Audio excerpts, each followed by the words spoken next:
All right, everyone, welcome back to our gaming challenge here, week 7, and I think the title of this week is "The Streak Continues." So we have had 5 winning weeks in a row. Last week, as a total, we were 13-8, including all the touchdown picks, and that was plus 3.9 units. Um, so hopefully we can keep that going. We are missing one today. Stone is on vacation, so it's just Jamie and I. I'll pass it over to Jamie for his opening remarks. Yeah, Stone's, been holding me off with his touchdowns. He finally missed one finally, but I feel like the sheer six is just going to overcome his quality. I mean, he has a lot of units. I need to catch up on that. But yeah, I'm aiming for 10 player picks. We're at 7 today. We're going to add another one this week. Yeah, feeling good. Yes, I think Jamie just spoke right to it. So our season standings, for those that can't see it, is Stone is in first place, 24-10. That's a crazy great percentage. And then Jamie's in second, 23-16. I'm in third at 15-17. Still a great year so far. We the winner of this is based off of picks, not off of unit, or excuse me, wins, not units. And then so Jamie has put 7 picks on the board on just one category this week. He'll have 9 total picks. So it does feel like it's just a matter of time until it stacks up, but we're still trying to catch him. Um, I have something small in my notes. I said this on another kind of group chat, but um, last week there was a lot of overs, a lot of favorites. Won a lot last week. Thought I was balling out. Realized how much of a square I am on picks. It's nothing worse than that. So, Got to change up that strategy. yep. So we'll kind of pivot into week 7. And so, as far as the game side is concerned, Stone picks first. He has 3. Um, third, I have 3, and then Jamie picks last. He has 2. So Stone sent me his picks, even though he is out. And his first pick this week is Detroit money line plus 102. So he sent them Glad I to me didn't where I have have to that one. click on each one. I didn't have that one either. I'm going to watch this game. It's probably one of the best games of the week, but uh, his first one is Yeah, Detroit money yeah. I line. think they're at Minnesota. So that defense is tough. I was surprised at the total for that game. It seemed very high. I think it was close to 50. And that defense is the real deal. So, but we'll see. Detroit's been putting up 40 plus the last couple weeks, so I also they're hot. think isn't it isn't Minnesota coming off a bye week too, so they've been kind of preparing this for 2 weeks. Um, I don't know. At Maybe home, it's a coming good off a thing. bye. Yeah, well, maybe it's a good thing that the Lions were throwing to their linemen extra stuff to prepare Yeah, for. yeah. So my first pick this week is going to be a number I thought was kind of low. Now I know that Nico Collins is out, and their offense didn't look great, ever since he's been out.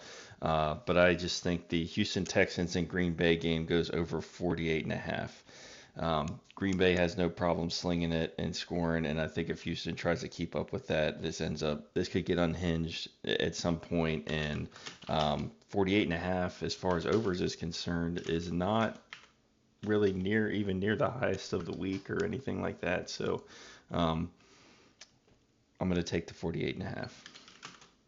Yeah, this was going to be my first pick, Oh, so nice. good swipe there.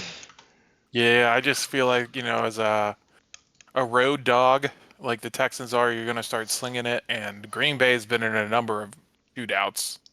Their defense isn't a lockdown defensive unit by any means. So this could get loose pretty quickly. I also feel like I'm watching the highlights of Green Bay, and it's like they're winning by 20, and they're just like throwing 50 and 60 yards. That just might be like an anomaly, but um, that's the kind of team you want on and over. Yeah, definitely. All right, passing it to you for your first pick. Yeah, for my second pick, so I want to change it up, and I have to jump off the my future pick where I picked against the Commanders. I'm going to pick with the Commanders. I'm going to take their team over at 30.5 at -118. I mean, they're playing Carolina. I feel like, same way with the Browns, you want to put this team away early, so we want to score a bunch of points, throw it up, get 37 in the third quarter, and then rest everybody. So this was, this was a duel, it seems, because that was my second pick. um, I had Carolina. I had two kind of things on this. One week I picked against Carolina team total. One week I picked Washington team total. Now it seems like those two roads converged, and this was like the perfect pinnacle of a pick. Um, 30.5 does seem like a lot, but Carolina's given up 30 in like 4 games this year. And if they haven't given up 30, it's been pretty close, high 20s, and we have a great offense. So this was a snipe. Jamie has sniped. I got to go back into the bag for some You other sniped my picks. first pick, so I mean. So that'll kind of pass it back to Stone. His second pick is going to be Baltimore, Tampa Bay over 49.5 at -108. So let me throw that on his board. Over 49.5 -108. I did not have this one on my list. I didn't have it either, but the more I think about it, Baltimore puts up a ton of points, and so does Tampa Bay. I mean, lately they've been that offense has been cruising. The only thing I'm worried about is Tampa Bay's running against Baltimore. That's going to be pretty much non-existent. So, would make them one-dimensional. Yeah, this being I think this is one of the Monday games too, so I didn't look that far ahead maybe. I also feel like I've been watching Baltimore every week. It's time for me to expand a little bit. So my second pick is going to be another over, just because the way Jamie sniped my last one. I just have to go back to this. So I'm going to take Detroit versus Minnesota over 50.5, and that's at -112 right now. This is just another game I think could get unhinged. I think that Detroit's offense is really good. Minnesota's offense is really good. Minnesota's defense has played really well this year, one of the tops in the league. But Detroit has been known to give up some points, and with Hutchinson, hurting himself and kind of the situation, he was leading the league in sacks. So maybe there's a drop off. Maybe they have to catch up. I think this one could get unhinged as well. And we have hit on numbers that are higher than 48 and 50.5 this season. So I'm not afraid to lay that number. There you go. No, I think I talked about it a little bit earlier, but yeah, I don't know. Bye weeks. Yep. That defense is real. Vegas knows something I don't. Maybe the defense is fake through the first 5 games, but I mean, Detroit is an offensive juggernaut as well. So, like I said, 40 plus last couple games. So, hard not to pick them. Yep. So for my last pick, I'm just going to go with the tried and true Steelers under. I'm going to do the Steelers and the Jets under 39 points at -108. I don't understand switching to Russell Wilson, especially when you're facing a better defense. Jets defense isn't great this year. That might be a little because of their offense thinking, but it's a solid defense, and he doesn't have the same escapability, and their wide receivers aren't exactly great. I don't think bringing Russell in solves their offensive problems. Yeah, I thought the Russell thing was weird. You got, a team that has a winning record. People didn't think much of them. Yeah, Fields probably hasn't played the best, but winning record, the weird George Pickens stuff, it just, I think it's not like they got a boost on that. I looked up thinking about Russell Wilson's under, and I couldn't put it on my list, but it wasn't very high. It was like in the 100s, right? It wasn't anything to write home about. It's not like they're getting a big boost here.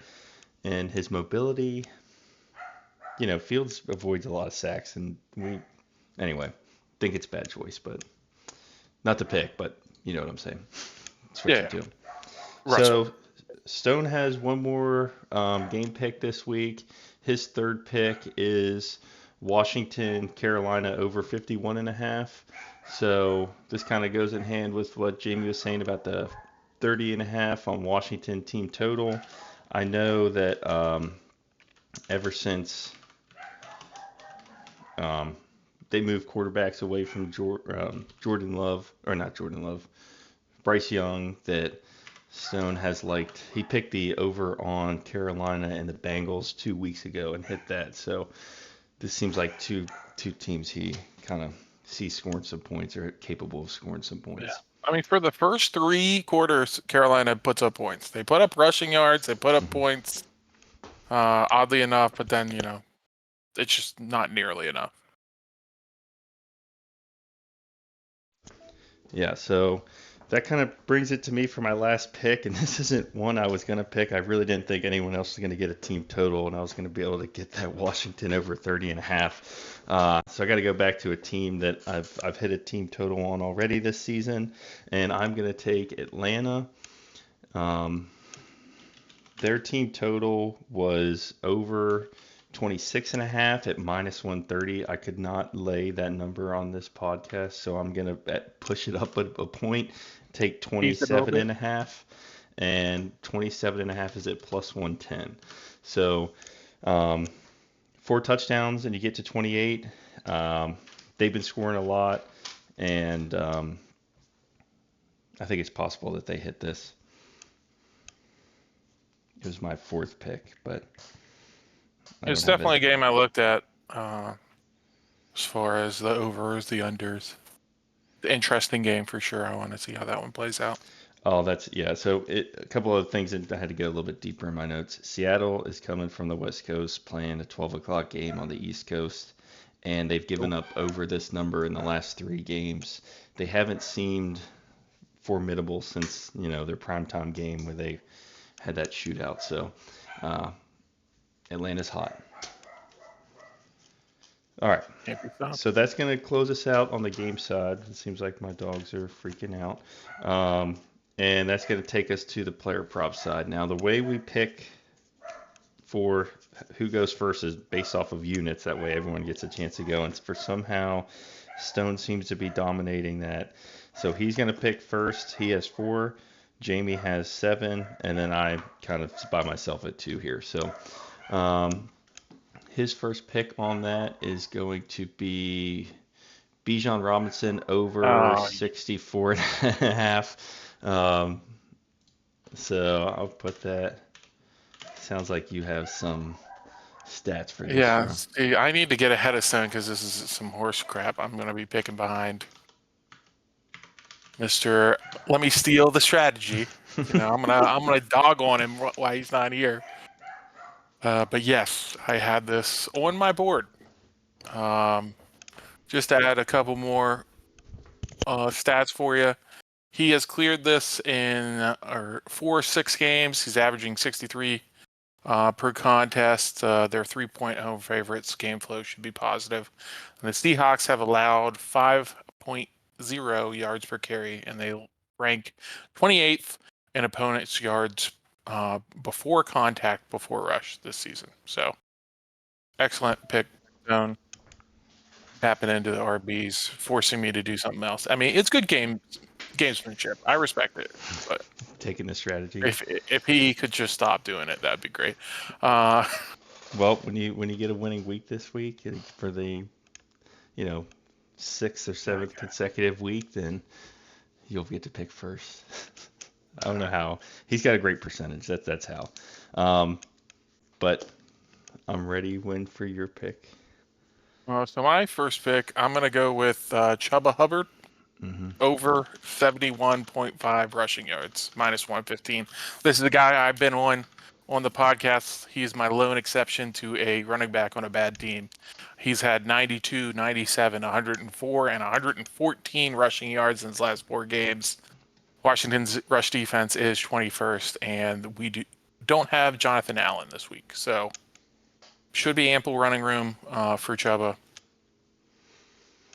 Baltimore just ran down our throats. So you have been hitting Hubbard over. His number's been growing each week too, so now Oh yeah, maybe it it's starting started to get in 60. Yeah, we're uncomfortable getting territory. no 80s. The 80s are the uncomfortable. Okay. 70s were okay, Yeah, I especially guess my especially below 70. he's been doing really good in the first half, but then they get behind and then it ends up, Yeah, he they end just up needs having like to try. Yeah. yeah, he just needs like 50 in that first half and we'll be good. All right, so I'm gonna go back to the tight end. I got one and one on the tight ends last. I don't want to get away from it too much, but um, I'm gonna take Dalton Schultz. I think the game goes over. I also think that without Nico Collins there, they probably might have to play some catch up or keep up at some point. The number did not scare me. 36 and a half at minus 115. He has been getting more targets ever since the Collins injury, and I think that this is a I think this is a line that's alive all game and could go all the way up to the end. Um, so I'll take the 36 and I'll hang on to that. Interesting. Yep, they got to throw it to someone. Yeah, I looked up the Green And Bay. Green Bay's given up to tight ends. They've given up this number 4 out of 6 weeks. So, um, there's some yeah, space. yep. So hopefully we'll see about that. That's not an overwhelming number. I didn't want to leave the tight ends yet, even though I went one and one on them. So that's gonna take us back to Stone. And his second pick on the player side is Achane over 44.5 at minus 115. Now, I will say that I have not really, ever since the Tua injury, kept my eye on the Dolphins, but they got to get some points somewhere, so maybe that's the strat. Yeah, thankfully I did not have this one on the board. The Colts are literally the worst rushing defense, so I definitely looked at it. But I just cannot trust Achane. I don't know if he's had this line since Tua has gone down. Mm. I might have liked his.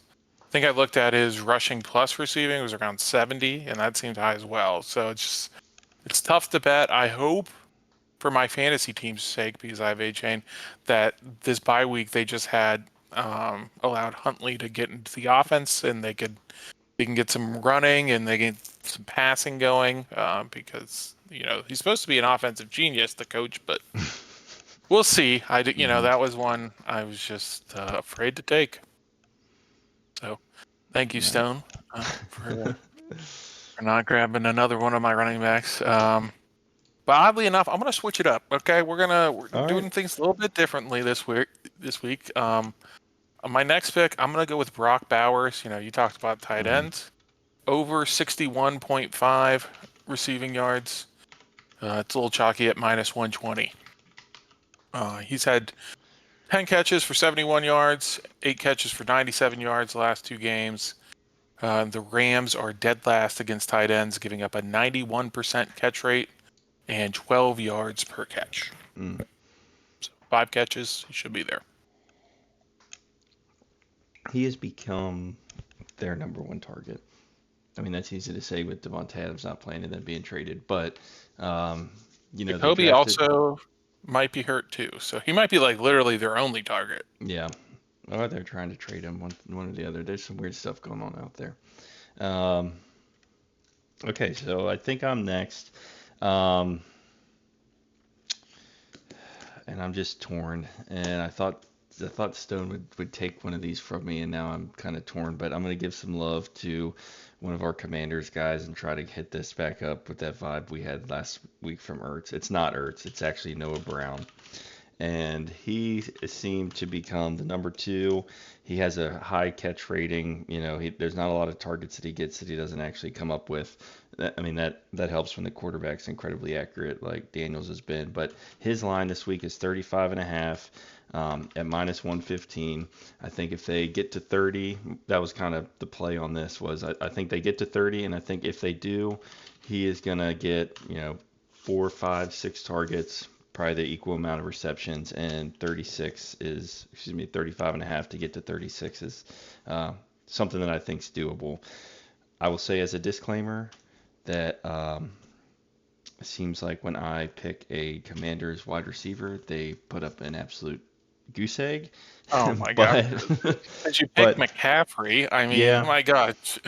yeah, that's true. But anyway, we're going in a different direction. We got low numbers that can be hit even in one half for some guys that should have a pretty good target share on their teams. That's where we're going with this week. Yeah, I like Noah Brown here. It always seems, at least the last couple games, that he shakes loose for off schedule play and gets a bomb. So 30 yards, that's pretty good. Yeah, and they've been mixing some guys in there, but he just seems to be, as the season's going to go on and the games are going to get more and more important, he's going to be the number two. That's the vibe I'm getting. Unless we trade for someone. True, which is also possible. Deontay Johnson. Okay, so, well, I didn't. Okay, I gotta leave that there. 'Cause I can't open that up yet. I've got to Yeah, think we'll about that. circle So, back. yep. So Stone has two more picks. That was my last pick, so it's just gonna be between you and him for the rest of the time. His third pick on this is going to be, one that I love. I forgot he was getting his first start last week. He has Drake May over 202.5 passing yards at minus 115. And of course, every time I do this, I type it into the Discord. But I forgot he was playing. I on kind of not live bet it, but right before that game started, I took his over on touchdowns. Unfortunately, his over on interceptions, pretty much over on every one of his stat lines last week, and he hit them all. Um, so they're playing an early morning game in, I think it's Germany. It's definitely in Europe Yeah, somewhere. yeah, it's And Germany. yeah, and David so Zan. um, and they're playing Jacksonville, who has not been world beaters. Now I think Jacksonville has beat themselves a lot of drops, a lot of things. But Drake May over 202. Um, I like that line a lot. Yeah, now you bring this up. Yeah, Drake May looked pretty good in his first career start. But I also just want to touch on that Jags thing for all bettors and fantasy people. They dropped 4 passes or Hmm. 4 touchdown passes, 3 in 1 drive. Like that hurts. It hurts a lot. Give me 1 second. Go ahead and make your pick, Jamie. So with my next pick, I am gonna go with Kenneth Walker over 67.5 rushing yards at minus 120. The Falcons have given up 70 plus rushing yards to every starting running back they've faced. I think it's a good matchup. The game should be close, leading to a good game script for old Kenneth to get some yards. And when he's started and he's not been injured, he's had some good games, he's had some bad games. It's been a mixed bag, but I think against this defense, should be able to wiggle free. Yeah, he I've had him on a couple, personal tickets throughout the season, and I like watching him. He's a fierce runner. He's not always out there, but um, they got the backup Charbonnet, which is pretty good backup. So, Ultra. um, all right, so back to Stone for his last pick. I'm holding the baby now, so I won't be able to type anymore. But his fourth player prop here, and maybe I should check if he seems to think he has 5 player picks. So let me double check on that. He has But J.K. Dobbins. he might have picked an extra just in case he got sniped. Yeah, he just has them labeled here. He said has his backups labeled. Um, We'll double check that. it says he went 3-1 last week on. Player picks. If he went 3-1, then he should Oh get yeah, fit. he does have 5. You're right. I saw the 3, and okay, so he does. Um, Sweet. That's just more action for us. Let me click back. He has J.K. Dobbins over 71.5. I know he in the beginning of the season he had a lot of Chargers lines, laying a few points, picking up a few points. J.K. Dobbins is definitely their number one. Um, What are the I odds? the odds on that are minus 115. So 71.5 at minus 115. Yeah, this is one again. I glance at all the running backs. I don't trust the Chargers at all. Talk about a one-dimensional offense. I mean, if they can't run the ball, they can't do anything. Mm-hmm. So that's the only thing I worry about. It's not that hard to cut off the run, if you're really committed to it. The Cardinals they're basically Jekyll and Hyde. They look good one week, they look absolutely terrible the next week. So they could be getting the terrible version and Dobbins run all over them. Sometimes it's But nice to again, have. Oh, go ahead, Jamie. Sorry about that. no, I was just going to say again, another running back that I didn't pick, so it's good for me. Good for you. And I was gonna say sometimes it's nice in this formatting to have kind of one in your back pocket for Monday night, or kind of once you get to see what everyone else does, you still got one left. So maybe that has something to do with it. Absolutely. I think he had Hall last week on Monday night too. Yeah. Anyway, pass it back to you. So again, mixing it up. I'm going to go with CJ Stroud over 1.5 passing TDs. And that's at minus 110.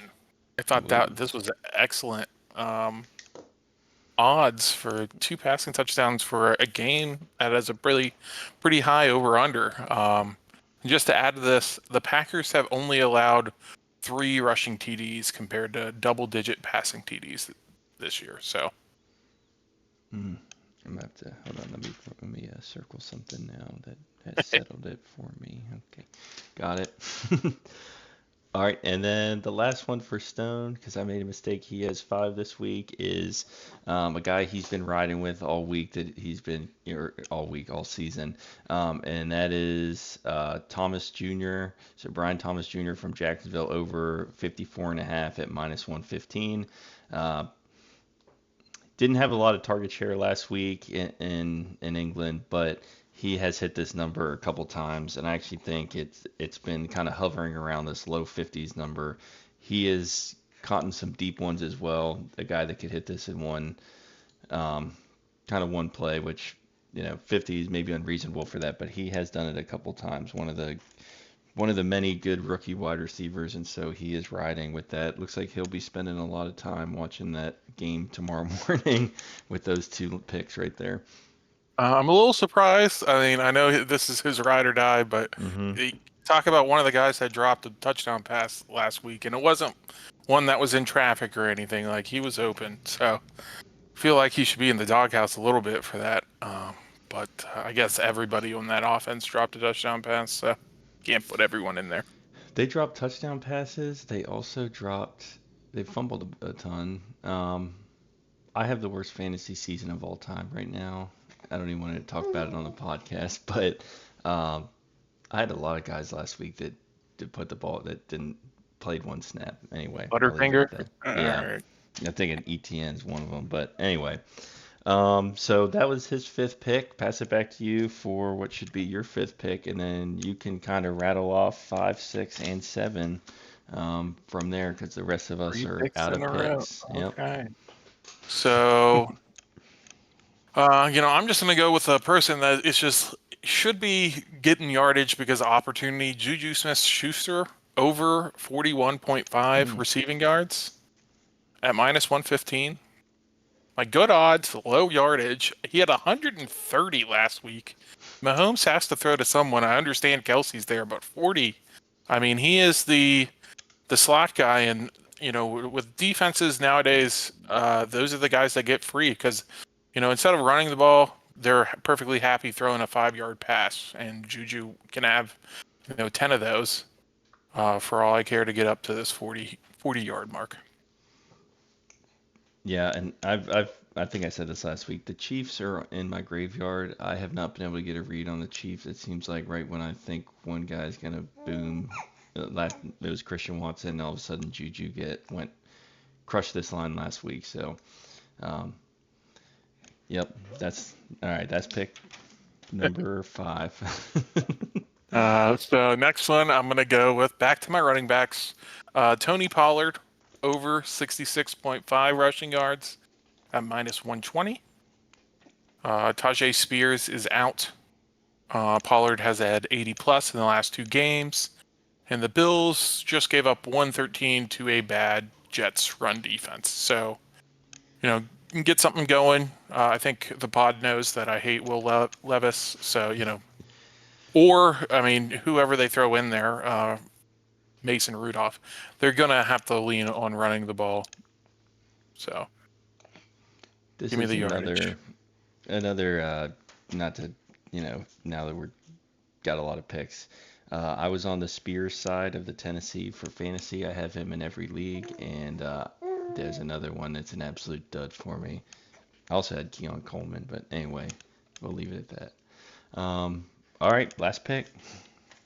So it wouldn't be right if I didn't pick the running back that's coming back from a major knee injury. Ooh, I want my guy. The reports are coming out that says the team is hype. I mean, they should be hype about something because their team is garbage. But Nick Chubb over 39.5 rushing yards at minus 115. I mean, the Bengals, we all know they're a terrible rush defense. I don't think this is a lot of yardage for him to get. I do think he'll be limited on the amount of snaps. So it's just going to be about, can he get 10 carries? I think that should easily do it. I mean, 8 carries. He was one of the best pure runners before he got hurt. I'm hoping he returns to that form. But more or less, I'm just I'm rooting for the player more than this prop because he's always a fun guy to watch. But I hope he also wins by prop. yeah, that would be. I like him. Yeah, that was a devastating knee injury, and you saw. I don't know if you saw the press conference where the team was like really hyping him up when he went out there to Yeah. kind of say he was going to play. So, that team needs a little life, and I think he could bring that. Yes, I think I the don't. offensive line should be extremely hyped to just Hmm. plow over this Bengals team and get him a win. Yeah. And so I said I wasn't going to do this year with like kind of some backup picks, but now I'm at it. There's two people I'm keeping my eye on this week. Amari Cooper being traded. I was really surprised Stone didn't pick him. He's been picking him every week for the Browns. He gets traded. His over's 34.5. I thought for sure Stone would have him on the ticket, and he didn't. Maybe it was I one of don't. his backups. I think he didn't hit it last week. He Stone didn't might hit have. it last week, Yeah. but he got relatively close. It wasn't like Stone out. dropped it. Yeah, he dropped it. He might have had it as a backup. And then the other person um, that's coming back from injury that was one of my favorite players, TJ Hawkinson. I know he's still questionable, but he's getting closer and closer to playing. If he played in that Detroit, like I was hyped. I had him on my list. His lines aren't out. If they are, I would have taken all of them. This is his, revenge game at Minnesota against Detroit. Hopefully he plays. I don't know that he will. He's still questionable and not looking. Anyway, I'll just leave it at that. I don't want to make the podcast take an hour No. talking about. Yeah. Yeah. I mean, some lines that I like that aren't out either, like Brian Robinson Hmm. versus the Panthers. I guess because his injury is still Yeah. lingering, they don't know how much he's going to play, and so they haven't put his or Eckler's line out, which that kind of sucks because Yeah. I feel like he's going to have a big day. And then my backup, my fourth backup, was going to be Derrick Henry at Yeah. 84.5. I mean, that's tough. Tampa Bay's defense is actually kind of good. I just he's crushed that line in the last 4 games, but I don't have to use it. I'll have to check. I'll have to see who is the most picked player, and I think Derrick Henry is a favorite of the of the podcast. But with that, we'll pivot over to the touchdown side. So last week, just kind of 1 out of 3, haven't hit it yet, but we do count these as individual picks, so that's where you kind of get all the wins and the equity back on the units. Another thing of note, Stone made his first loss of this category. He has been dominating this category. He's 5-0. 5-1 is still really good, but with that, it'll probably just be in the same order from previously. So Stone, and then you, and then myself, just based off our ranking here. And so his touchdown pick is Mike Evans at plus 115. I'll type this in later. I'll just change it to 115 so we can get the number. And then Jamie, what did you get? What did you want on this? I need a little help. Have I picked Chuba yet? Do we have For the a list? touchdown? No, Yeah, for the this is touchdown. it's probably hard to see. No, he is not on the list. Okay, Chuba Hubbard minus 120. Minus 120. Yikes. Let me click back in here. And so I'll change the names here in a second, but I had 2 on my list. I'm gonna go with the safe play because I need to start kind of building in the right direction. I have a fraction of the picks everyone else has. So I'm gonna say Aaron Jones minus 115 against Detroit. I think it's a high scoring game. I think they get close. I think he has a good chance of getting in the end zone. I worry that Chandler's number was only slightly, more favorable than this, so they certainly have him in mind of getting, he could get a touchdown. But I'll take RB1 against a game that I think is going to go over at minus 115. And so those numbers would take us to plus 780. And if we hit this, that would bring us back into the green. And we've been very close multiple weeks, so it's just a matter of time until we cash one of these tickets and celebrate from that. I think that's all I got. Jamie, you got anything additional or anything? No, it's tough with the additional stuff now that I Yeah, have I've 10 already picks got on all the your board. additional stuff. Yeah. So we're saying 10 player prop picks. Is that what the goal is, or was it 10 The in goal. general? That's the goal. All right. 10 picks. So I I need to look. win 3. I need 3 more winning weeks. Yeah, when I kind of planned the whole thing out, I just never thought we'd get, or we wouldn't be here, too long. But when you have an odd number, you can either have to go up or go down. You can't break even. Yep. So Yep. you'll either This is be, it this week. Yeah. yeah, if you get to 8, that would be wild. I'd have to check and see if that's the most we've ever had. So, um, anyway, I appreciate everyone for watching, joining us, riding with us. Hopefully, we can extend our streak into 6 weeks in a row in the green. But other than that, I'll see everyone next week. Deuces.